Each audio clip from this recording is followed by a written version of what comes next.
अस्सलाम वालेकुम नाज़रीन, उम्मीद करती हूँ आप सब खैरियत में होंगे। आज के इस वीडियो में मैं आपको क़ज़ा व कफ़ारत दोनों वाजिब हैं इस बारे में मैं बताऊँगी। मसला नंबर 1, ऐसी चीज़ जो क़ज़ा या दवा के तौर पर लज़्ज़त के लिए इस्तेमाल की जाती है, जानबूझकर खा पी ली तो इस सूरत में क़ज़ा व कफ़ारत दोनों वाजिब हैं। मसला नंबर 2, जानबूझकर रोज़ा की हालत में जमा हमबिस्ती कर ली। मसला नंबर 3, सुरमा लगाया और ये समझा कि रोज़ा टूट गया, फिर जानबूझकर खा पी लिया।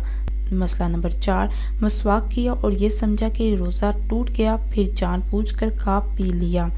मसला नंबर 5, गीबत की और फिर समझा कि रोज़ा टूट गया, फिर जानबूझकर खा पी लिया।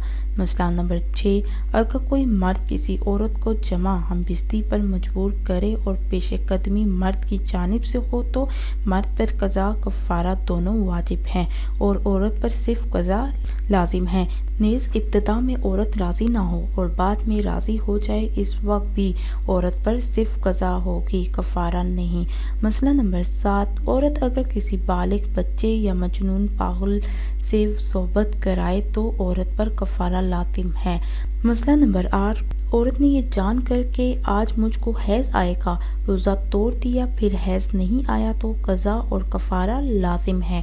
मसला नंबर 9, अगर ऐसी चीज़ खा ली या पी ली जिसको लोग खाया करते हैं या कोई ऐसी चीज़ के यूं तो नहीं खाते लेकिन बतौर दवा की ज़रूरत के वक्त खाते हैं तो भी रोज़ा जाता रहा और क़ज़ा कफ़ारा दोनों वाजिब हैं।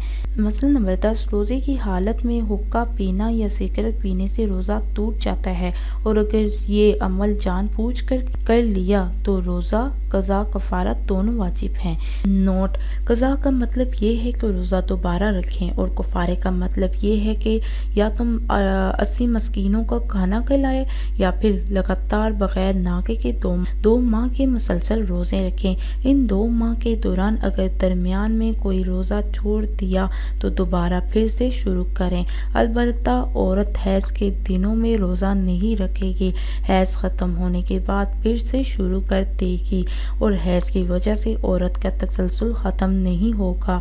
एक गुजारिश है, खुतबा क़याम रमज़ान मुबारक में लोगों को रमज़ान रोज़ा, तिलावत कुरान, ज़िक्र, अस्कार के फ़ज़ाइल के साथ साथ रमज़ान मुबारक के अहम मसाइल तहज्जुद, तरावीह, वितर, लैलतुल क़द्र, क़ज़ाए अमरी, सदका फ़ितर और ज़कात वगैरह भी समझाए। ये थी आज की हमारी वीडियो। अगर आपका कोई भी सवाल हो तो सवाल आप कमेंट्स के ज़रिए कर सकते हैं। इसके साथ साथ मैं आपको ये भी कहना चाहूँगी कि इस चैनल को लाइक, शेयर और सब्सक्राइब करें ताकि नई आने वाली वीडियो आप तक आसानी से पहुँच सके।